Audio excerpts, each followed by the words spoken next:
Shalom, sahabat Kristus yang dikasihinya.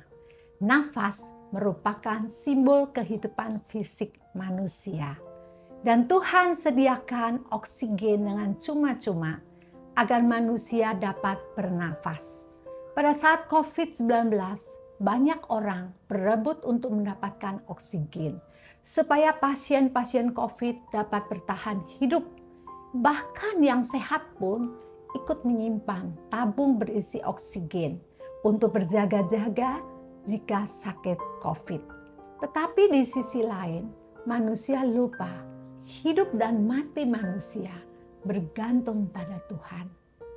Dan sahabat membutuhkan Tuhan dalam hidup ini. Lebih dari sekedar kebutuhan fisik seperti nafas atau materi.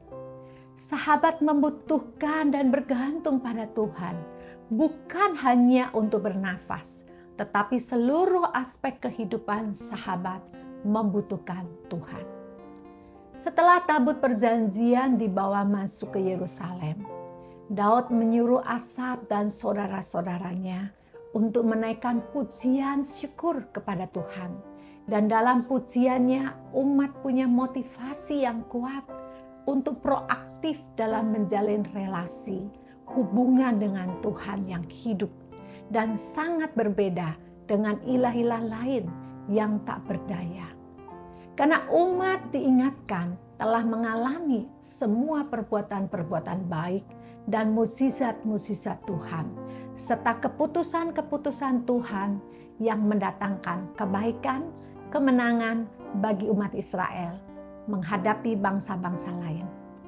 Umat Israel maupun sahabat harus mencari Tuhan dan kekuatannya, mencari wajah Tuhan senantiasa sebagai orang-orang pilihan Allah dan sebagai respon terhadap kasih setia dan kebaikan Tuhan.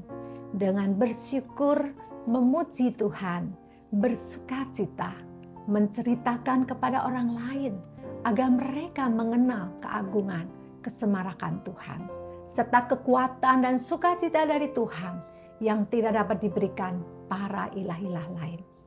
Jika bernafas sangat penting agar hidup, maka mencari Tuhan harus menjadi prioritas utama. Karena sahabat membutuhkan Tuhan bukan hanya karena hidup kita bergantung pada Tuhan dalam hal nafas, namun sahabat membutuhkan Tuhan dalam segala hal.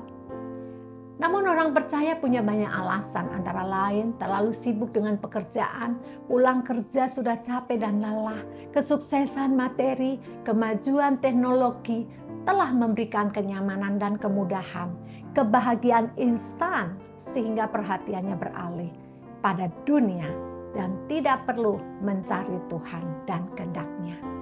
Hal-hal duniawi yang menjadi ilah-ilah zaman sekarang tidak akan pernah dapat menggantikan keagungan, kekuatan, dan kehadiran Tuhan. Tuhan Yesus telah memberikan teladan mencari Bapa di saat pagi hari dan pergi rumah ibadah untuk beribadah dan mengajar serta melayani masyarakat dengan memberikan makanan dan menyembuhkan orang yang sakit. Karena manusia hidup bukan hanya membutuhkan nafas saja, melainkan ada kebutuhan lebih penting, yaitu mencari persekutuan dengan Tuhan yang berdampak pada hidup yang kekal. Sahabat, jangan melewatkan kesempatan berharga untuk mencari Tuhan dan wajah-Nya. Alami dan rasakan kehadirannya, kekuatan, pertolongan, perlindungan, kasih dan penyertaan-Nya melalui persekutuan dan relasi yang intim dengan Tuhan pada saat hidup penuh berkat Tuhan maupun sedang dalam kesesakan, kesakitan, kesusahan. Tuhan memberkati sahabat. Amin.